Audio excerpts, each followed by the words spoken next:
오늘 본문은 대부분 여호와 하나님께서 모세에게 하신 말씀으로 이루어졌습니다. 마지막 구절인 9절에서만 모세가 전한 하나님 말씀을 듣고 이스라엘 백성이 어떤 반응을 보였는지를 기록하고 있습니다. 이처럼 오늘 본문은 하나님께서 자신을 어떤 분으로 보여주시는가에 관해 말씀하고 있습니다. 이렇게 하나님께서 자신이 이러이러하시다, 어떠어떠하다 이렇게 나타내시는 것을 자기 계시라고 말합니다. 따라서 본문은 한마디로 하나님께서 자기를 계시하는 것에 대해서 말씀하고 있습니다. 오늘 본문에서 세 가지를 살펴보려고 합니다. 첫째, 이 말씀의 배경. 둘째, 이 말씀의 의미. 셋째, 이 말씀의 성취. 첫째입니다. 이 말씀의 배경. 하나님께서 어째서 모세에게 이 본문에 나온 말씀을 하시게 되었는지 그 배경을 알아보려고 합니다. 1절 상반절을 보면 여호와께서 모세에게 이제 내가 바로에게 하는 일을 네가 보리라 이렇게 말씀하시기 시작합니다. 어째서 이런 말씀을 하시게 되었는가? 여기는 두 가지 배경이 있습니다. 하나는 상황적인 배경이고 다른 하나는 계시적인 배경입니다. 먼저 그 배경이 되는 상황을 알아보도록 하겠습니다. 상황적 배경. 모세는 애굽 사람을 죽이고 도망쳐서 다른 족속 안에서 40년 동안 살고 있었습니다. 이렇게 살고 있는 모세에게 하나님께서 나타나셨습니다. 그리고 모세에게 애굽으로 돌아가서 이스라엘 백성을 이끌어내라 이렇게 말씀합니다. 모세는 자신이 없다고 마다하였지만 하나님의 능력을 체험하고 애굽으로 돌아와서 애굽 왕에게 나아가서 하나님 말씀을 전합니다. 그러자 애굽 왕은 모세가 전한 하나님 말씀을 듣고 대답하기를 여호와가 누구인데 내가 그의 말을 듣고 이스라엘을 보내겠느냐. 나는 여호와를 알지 못하니 이스라엘도 보내지 아니하겠다 라고 대답합니다. 출애굽기 5장에 나오기 시작하는 내용입니다. 이뿐만 아니라 애굽 왕은 이스라엘 백성을 더욱 힘들게 압제합니다. 이제까지 이스라엘 백성은 애굽 왕의 노예로서 힘든 생활을 하며 살아왔습니다. 적어도 학자들의 추정으로 200년 이상 애굽에 체류하던 시간의 반 이상을 이스라엘 백성은 노예로 살아왔습니다.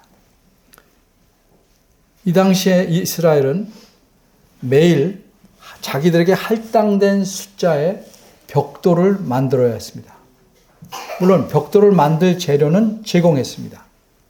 그러나 모세의 말을 듣고 난 후로 애굽 왕은 벽돌을 만들 때 필요한 재료, 즉 짚을 주지 않습니다. 각자가 알아서 짚도 주워와서 벽돌을 만들게 합니다. 만들어야 할 벽돌의 숫자도 줄여주지 않습니다. 그러니 이스라엘 백성은 힘들어도 이렇게 힘들 수가 없었습니다. 이스라엘 백성을 감독하는 애굽 사람들을 간역자라고 성경에서 표현합니다. 이 간역자들은 계속 닥달하고 압박합니다. 벽돌 수를 맞추라고 계속 압박합니다. 그런데 이 간역자들이 직접 이스라엘 백성을 압제하고 힘들게 하지는 않습니다. 간역자들은 자기들 아래에 있는 사람, 이른바 현장 소장을 들볶습니다. 현장 소장들은 이스라엘 사람입니다. 그 사람들을 계속 힘들게 합니다. 이런 현장 소장들을 패장이라고 표현합니다. 요새 말은 십장 이렇게도 말할 수 있죠. 어느 시대든 어디서든 다른 민족을 지배하는 독재자나 압제자, 또 나쁜 회사의 고위급에 있는 사람들은 영악합니다. 자신들이 직접 부리는 사람과 직접 마주치지 않습니다. 이 이스라엘의 패장들을 들볶는 간역자들은 이스라엘 백성을 노예지만 그들과 부딪히지 않습니다. 그 백성들을 통제하는 자들을 세웠는데, 패장을 세우는데 같은 민족 사람을 세웁니다.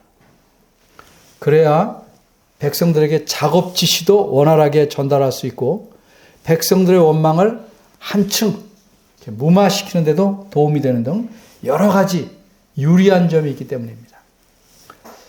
이스라엘 백성의 패장인 사람들은 어떻게 보면 자신들의 유익을 위해 애굽 사람 편에 붙은 자들입니다. 그들을 위해서 일하면서 자기 민족을 괴롭게 하는 거죠. 어쨌든 이 패장들은 이스라엘 백성들의 원성을 들으니까 그 원성을 가지고 애굽 왕에게 나아가서 이렇게 호소합니다. 왕은 어찌하여 종들에게 이같이 하십니까? 종들에게 짚을 주지 아니하고 그들이 간역자들이 우리도로 벽돌을 만들라 하나이다. 종들이 매를 맞으오니 이는 왕의 백성의 허물입니다. 이 패장들은 자신들을 닥달하며 못살게 만드는 애굽 사람 간역자들이 왕에게 과잉으로 충성하느라고 그렇게 자기네들을 못살게 하는 걸로 착각했습니다. 그래서 이들은 자신들의 사정을 왕에게 직접 호소하면 왕이 그 호소를 조금이나마 들어줄 걸로 생각했습니다. 그러나 이것이 자신들의 큰 착각인 줄을 애굽 왕의 대답을 직접 듣고서야 깨닫게 됩니다. 애굽 왕은 이렇게 대답합니다. 너희가 게으르다. 그러므로 너희가 이르기를 우리가 가서 여호와께 희생을 드리자 하는도다. 이제 가서 일하라. 짚은 너희에게 주지 않을지라도 너희의 벽돌은 여수이 정과 같은 숫자로 바칠지니라. 이로써 이스라엘 패장들은 이스라엘 백성을 그토록 혹독하게 부리는 자가 누군지를 알게 됩니다. 그 사람은 이스라엘 백성을 닥달하며 가혹하게 다루던 감독들이 아니었습니다. 애굽 왕이 직접 그렇게 하라고 명령을 내렸다 하는 사실을 알게 된 것입니다. 그래서 이스라엘 패장들은 애굽 왕에게 더는 할 말이 없었습니다. 이른바 혹대로 갔다가 혹을 더 붙이고 온 격이 되고 말았습니다. 그런데 이들이 새로 알게 된 사실이 있었습니다. 그것은 애굽 왕이 이스라엘 백성에게 더욱 가혹하게 대하려고 마음을 먹은 이유입니다. 그 이유는 모세가 애굽 왕을 찾아가서 그를 자극하였기 때문입니다. 이 백성들에게 하나님, 여호와 하나님 섬길 시간을 달라. 이렇게 말함으로써 자극하였기 때문입니다. 마침 이 패장들이 애굽 왕을 만나고 나오는 길에 모세와 아론을 만나게 됩니다. 그러자 어떡합니까? 종로에서 뺨 맞고 한강에서 분풀이 한다고 화풀이를 합니다. 뭐라고 말합니까? 너희가 우리로 바로의 눈과 그 신하의 눈에 미운 물건이 되게 하고 그들의 손에 칼을 주어 우리를 죽이게 하는도다. 그렇게 말하면서 뒷말을 덧붙입니다. 뭐라고 했습니까? 여호와는 너희를 감찰하시고 판단하시기를 원하노라.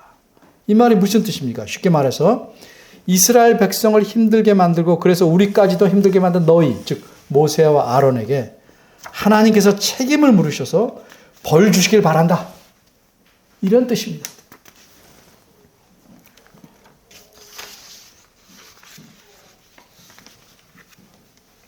이들은 모세와 아론이 하나님께서 보내시지도 않았는데 제 멋대로 행동했다고 생각하였기 때문에 이런 말을 했을까요? 아닙니다. 이들이 또 이스라엘 백성들이 모세와 아론을 어떻게 받아들였는지 출애굽기 4장 뒷부분을 보면 잘 알 수 있습니다. 하나님께서 출애굽기 3장에서 모세를 부르셔서 자신의 목적을 말씀하시고 설득하셔서 40년 만에 다시 모세로 애굽에 돌아가게 하십니다. 그래서 모세는 하나님 말씀에 따라 애굽으로 돌아와서 먼저 이스라엘 백성의 대표자인 장로들을 불러 모읍니다. 그리고 그들 앞에서 하나님께서 하신 모든 말씀을 전하고 하나님께서 보내셨다는 증거로 그 백성들 앞에서 기적들을 행합니다. 그러자 이스라엘 백성이 어떤 반응을 보였습니까? 출애굽기 4장 31절에 이렇게 말씀합니다. 백성이 믿으며 여호와께서 이스라엘 자손을 돌아보시고 그 고난을 감찰하셨다 함을 듣고 머리 숙여 경배하였더라.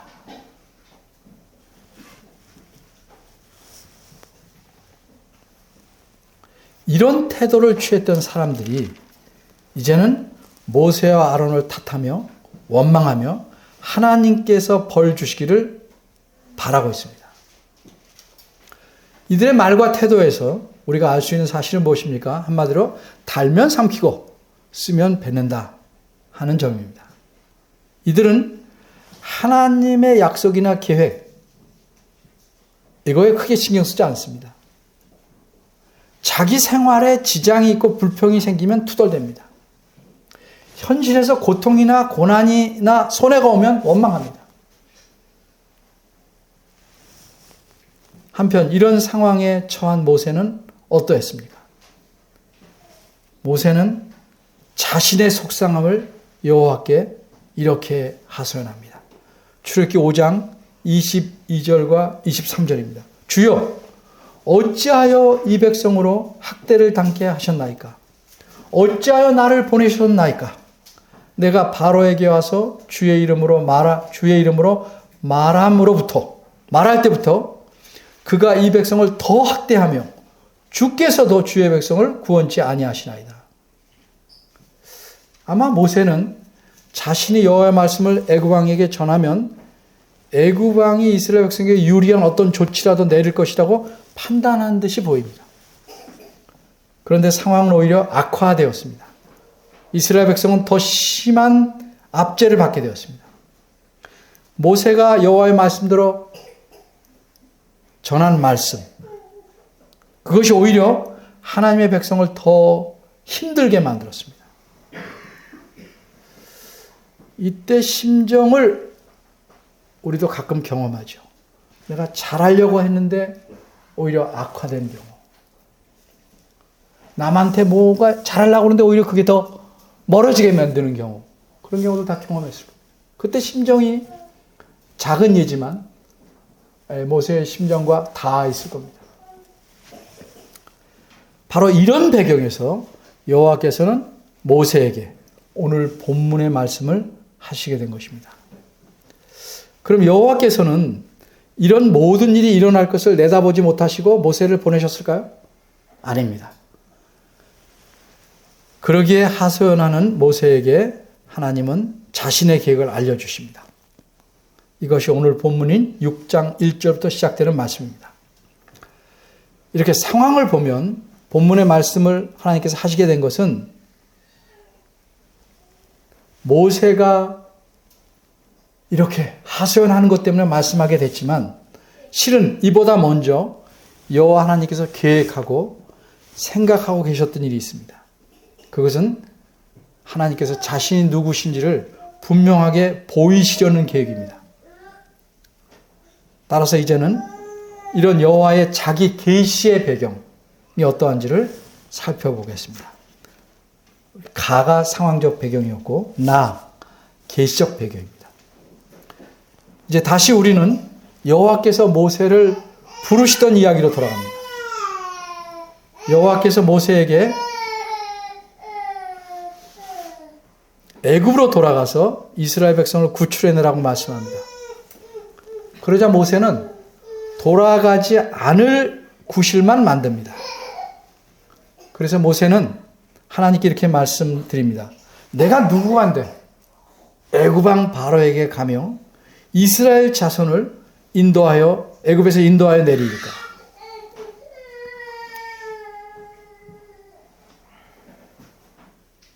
이에 대해 하시는 하나님의 대답을 듣고는 다시 모세는 다른 질문을 합니다.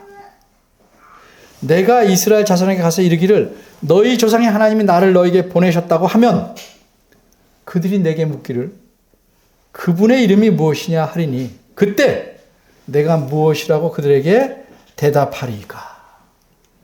출애굽기 3장 13절입니다. 그러자 하나님께서 모세에게 대답하시기를 에흐예 아쉐르 에흐예가 나를 너희에게 보내셨다 하라 이렇게 대답하십니다. 갑자기 모르는 말이 나왔죠? 여기서 에흐예 아쉐르 에흐예가 무엇입니까? 들어본 기억 있으십니까? 좀 있죠? 네. 제가 1년 반 전에 이 제목으로 설교했습니다.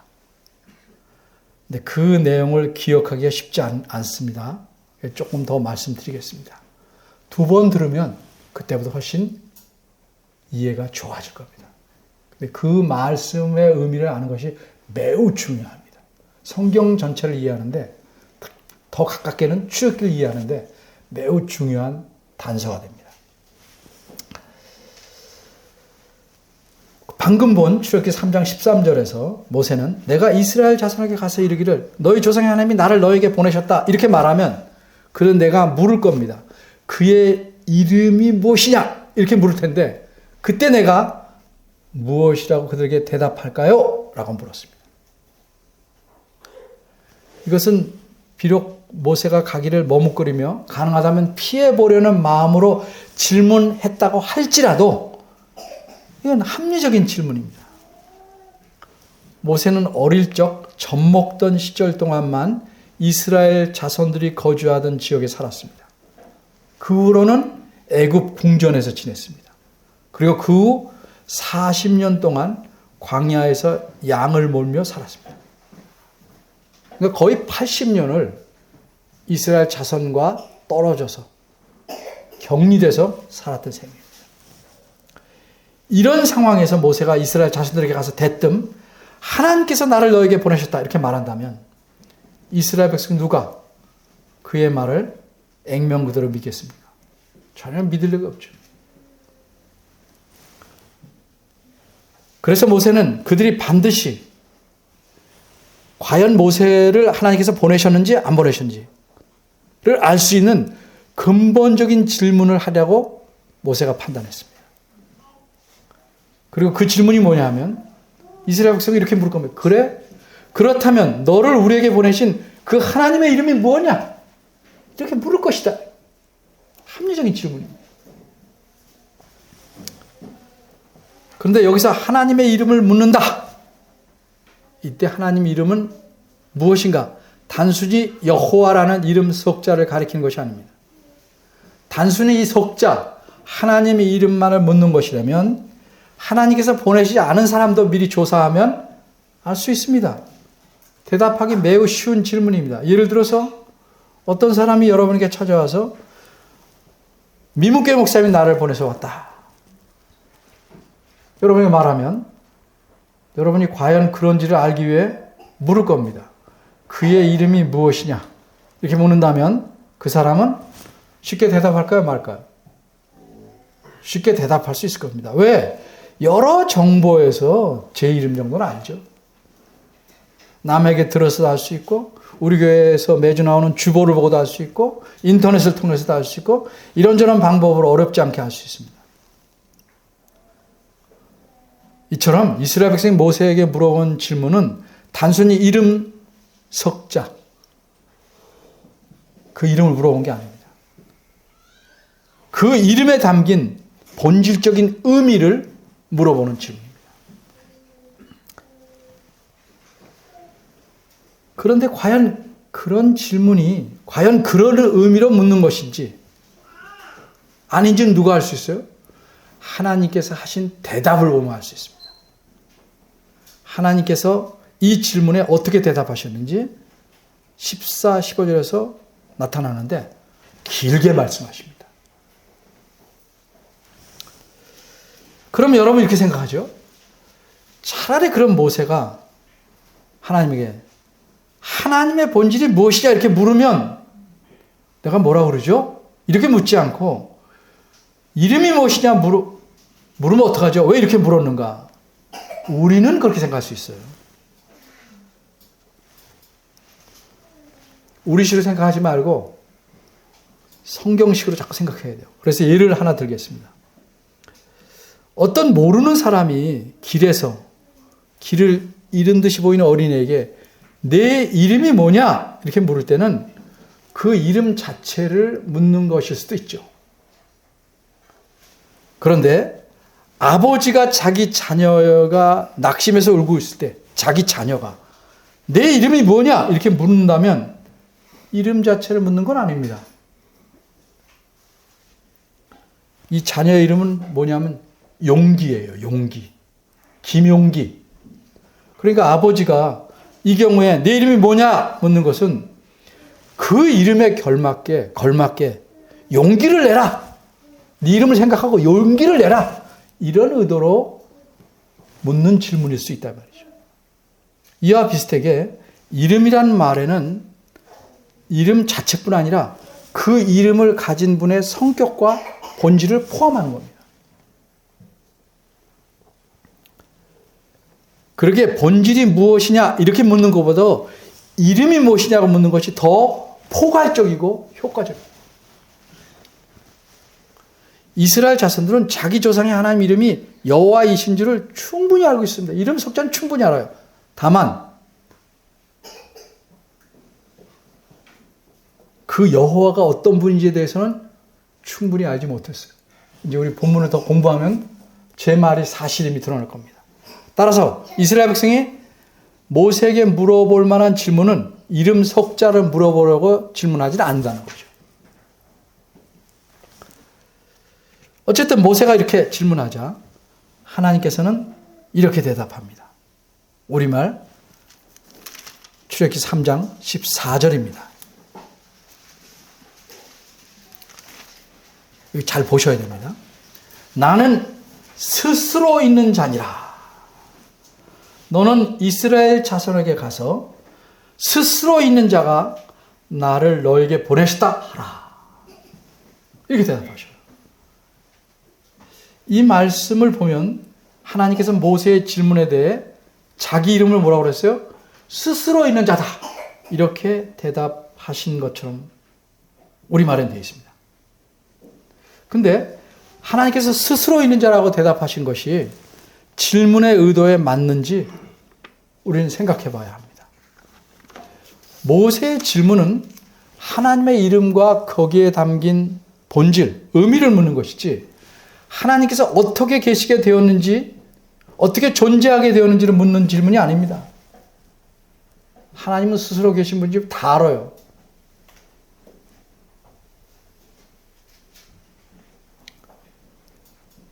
이스라엘 백성들이 모세에게 물을 만한 질문은 하나님께서 어떻게 존재하게 되셨는지를 묻는 것이 아니고 모세가 과연 하나님께서 보내신 사람이 맞는가를 확인하기 위해서 모세에게 하나님의 이름을 물어볼 것이다. 이렇게 모세는 예상한 겁니다. 따라서 나는 스스로 있는 자다라고 번역한 것은 문맥에 잘 맞지 않습니다. 본질이 무엇이냐? 그러니까 어떻게 존재하는지를 말한 거는 안 맞는 말이란 말이죠. 내 키가 얼마냐? 45kg입니다. 이렇게 대답한 것 같다 이 말이죠.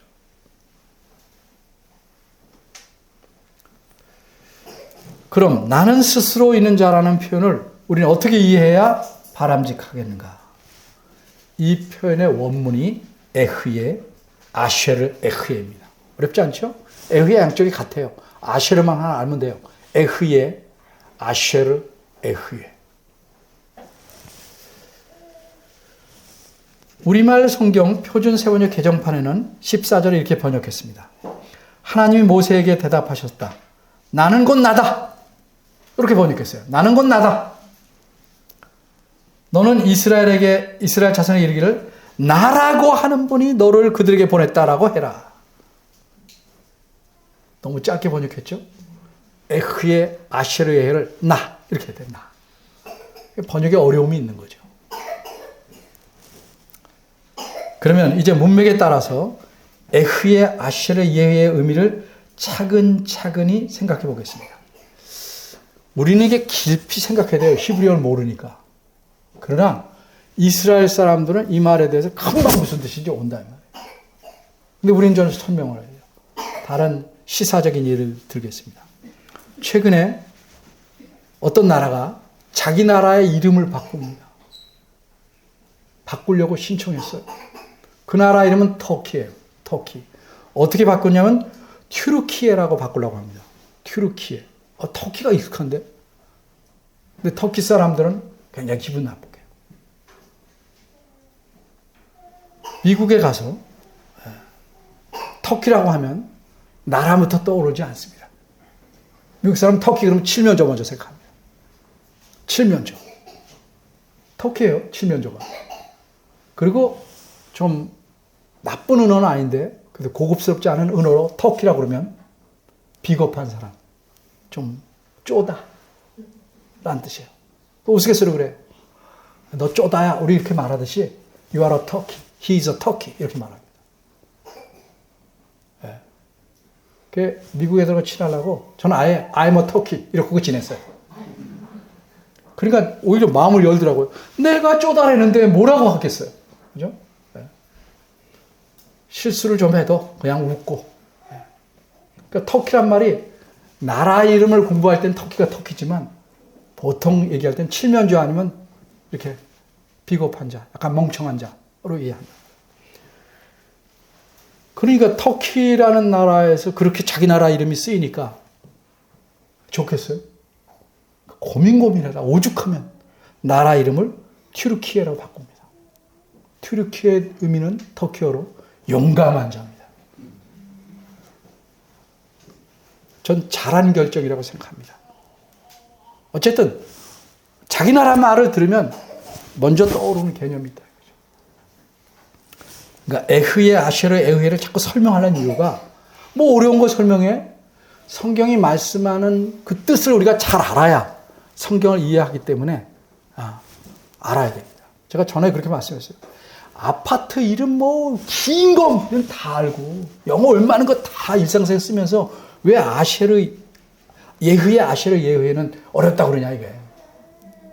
그죠? 외워둘만 하잖아요. 에흐의 아쉐르 에흐에. 우리말도 또 나눈 말이에요. 에흐 예. 그죠? 에흐예. 아쉐르 에흐예. 할만하잖아요. 자, 어쨌든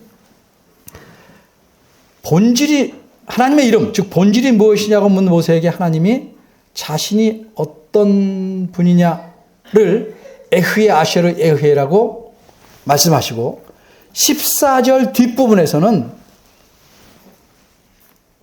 우리말은 그냥 스스로 있는 자 이렇게 되는데 뒷부분에는 원어대로 말하면 에흐예라고만 말합니다. 에흐예. 그리고 15절에서는 여호와라고 말씀하십니다. 그러니까 정리하면 이 세 가지 에흐예, 아쉐르, 에흐예와 여호와는 각기 다른 게 아니고 내용상 같은 겁니다.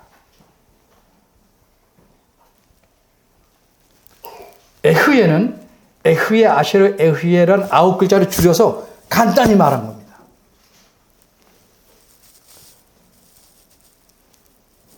어떻게 이렇게 말할 수 있는지 설명을 간단히 하면 에흐예, 아쉐르에 의해서 이 아쉐르의 뜻은 무엇이기 때문에로 풀어서 말할 수 있습니다. 그러니까 이런 말이죠. 에흐예, 아쉐르, 에흐예는 나는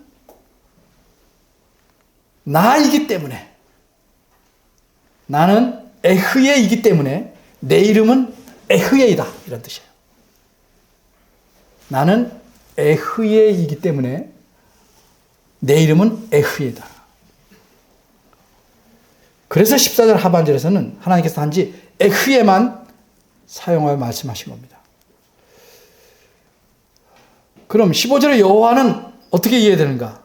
우선 여기서 알아야 될 건 에흐예와 여호와가 똑같은 말은 아니지만 밀접한 관계가 있다는 사실입니다. 이걸 알고 설명을 좀 들어보겠습니다. 우선 예를 먼저 들어요. 어떤 아이가 저한테 묻습니다. 목사님은 누구신가요? 한마디로 얘기할 수 있겠어요? 그래, 네가 말하는 목사님이야. 근데 뭐 길게 설명하겠어요? 말해야 얼마나 이해하겠어요? 그러니까 어떻게 말하겠어요? 조금씩 차차 나랑 친하게 지내면 더 알게 될 거야. 이렇게 말할 수 있다. 하나님께서 모세의 질문에 대해 대답하실 때 단 한 번에 한마디로 내가 어떤 분이다. 한꺼번에 확 말해주지 않았다 이 말이죠. 하나님께서 자신을 그렇게 한꺼번에 표현하실 수 없기 때문이거나 자신을 감추려 하시기 때문이 아니고 사람이 이해할 수 있는 한계 때문에 그렇게 배려하신 것입니다.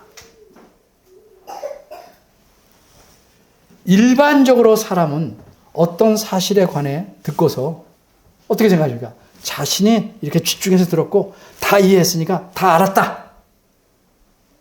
이렇게 생각할 수 있습니다. 근데 그럴지라도 사람은 대부분 자기가 들은 내용 중에서 많은 부분을 기억하는 것뿐입니다. 또 잘해봤자 오해하지 않는 수준에 머무르고 있을 뿐입니다. 제가 1년 반 전에 이 제목으로 설교했을 때 여러분 집중해서 들었습니다. 들었다는 사실 외에 간간히 파편 같은 기억 외에 충분히 이해하십니까? 아니거든요. 혹 한두 사람 모르지만 대부분은 그렇게 이해하지 않아요. 이게 사람이 이해하는 방법이고 사람의 한계입니다. 따라서 하나님께서 체계적으로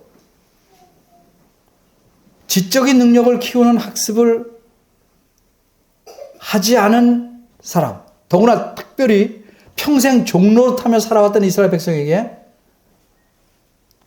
하나님 자신의 본질에 대해서 설명할 때 그들의 이해하는 수준을 고려하는 것이 지혜로우신 겁니다.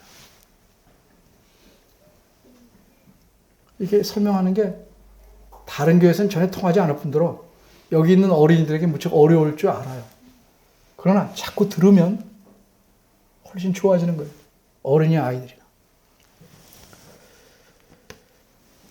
이렇게 이스라엘 백성의 수준을 고려하실 때 그들이 알고 있는 내용을 근거로 해서 말씀하는 것 합리적이고 바람직한 겁니다. 근데 하나님께서는 이스라엘 백성이 하나님에 대해서 요만큼만 알고 있기를 원하지 않아요. 더 깊게 알고 있기를 원하셔요. 설교자 저 자신도 그럴진데 하나님은 오죽하시겠어요? 여러분이 요만큼 아주 쉬워서 예수 잘 믿고 복 받자, 전도합시다, 복 받읍시다 이 수준으로 맨날 설교하는 게 아니고 좀 더 깊게 하나님을 알고 성경 알 수 있도록 높여가는 거죠. 그렇게 설교하는데 제일 힘든 게 뭐냐면 새로운 분들이 계속 오면 너무 힘들어요. 그분들은 앉았다 그냥 갈 수 없잖아요. 그러니까 수준을 못 올리는 거예요. 계속 낮춘 상태에서 가는 거예요. 이제 비로소 좀 확 올려보자 하는 마음이 더 생기는 겁니다.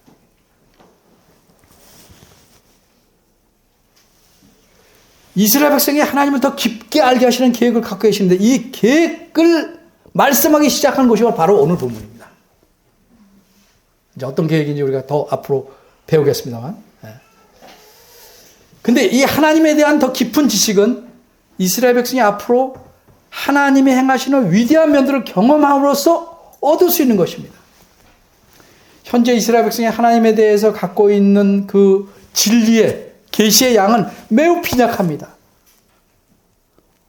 그들이 갖고 있는 걸 다 이해한다고 할지라도 그들의 조상들이 하나님에 대해서 알고 있었던 것, 그들에게서 배웠던 것이 전부예요.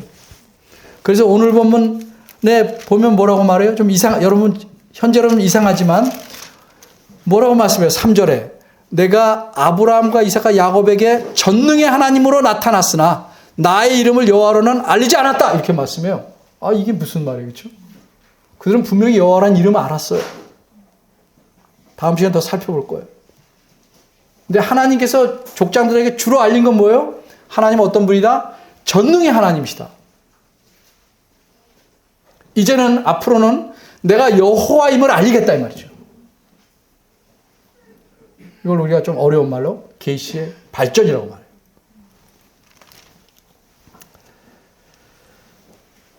따라서 하나님께서는 이런 두 가지 사실, 이스라엘 백성이 사람으로서 이해할 수 있는 한계, 그리고 그들이 그 당시에 갖고 있던 그 빈약한 지식의 분량을 염두에 두시고 모세에게 대답하신 것입니다. 그래서 하나님의 대답을 풀면 이렇습니다.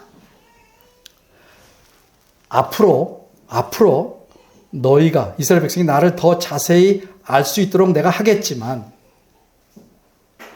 현재로서는 나는 너의 조상의 하나님, 즉 여호와라고 말하라 라고 대답하신 겁니다.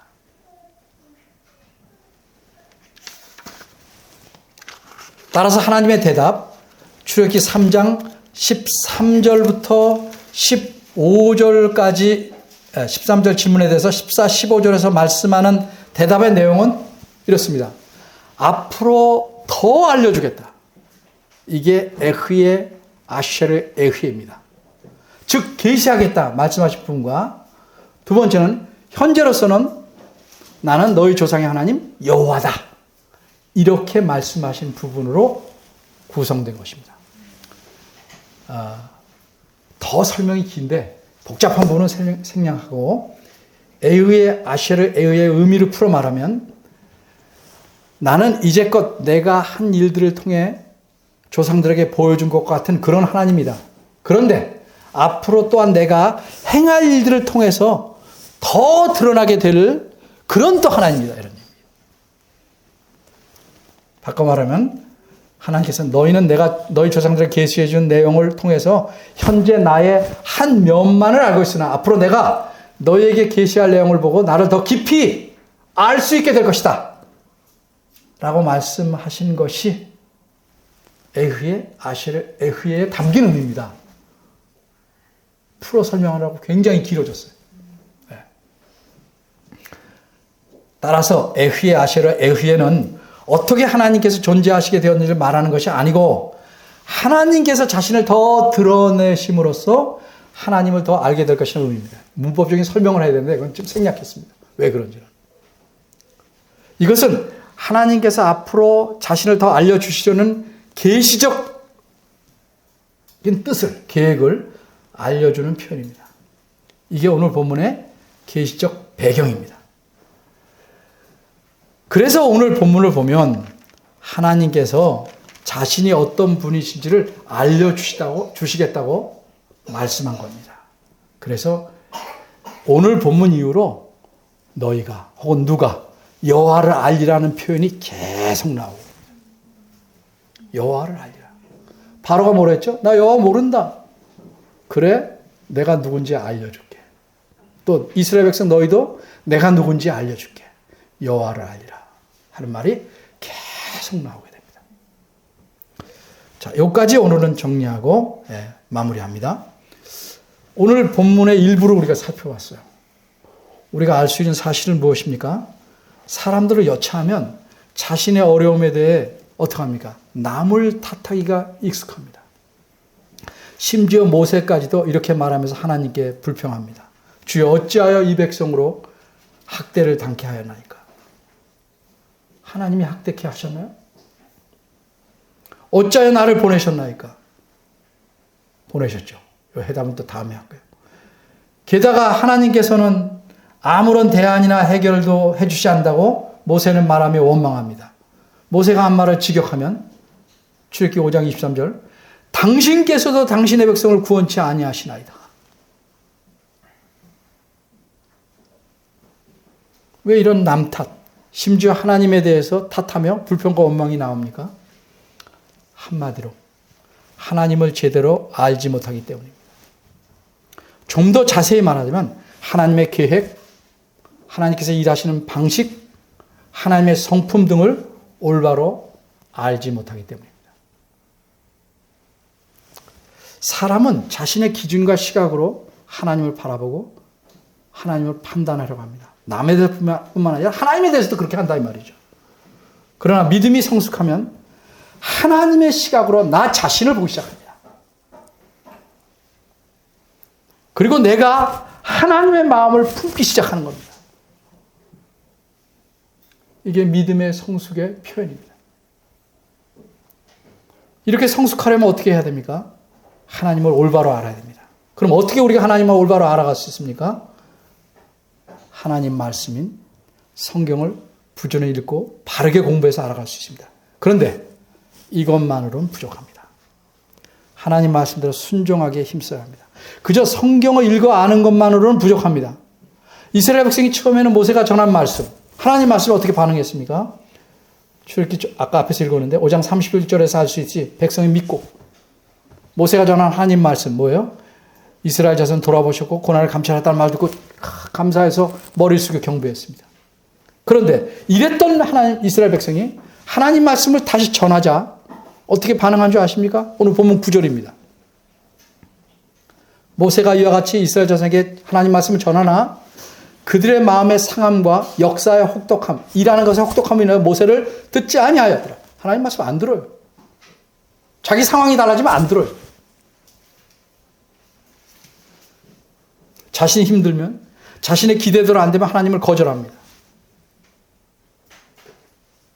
그러면 하나님 어떻게 하십니까? 그래도 하나님께서는 자신이 하신 약속을 신실하게 지키십니다. 모세의 불평과 원망을 들으시고도 하나님께서 꾸짖지 않으시고 6장 1절에서 뭐라고 그래요? 자신이 행할 일을 알려주십니다.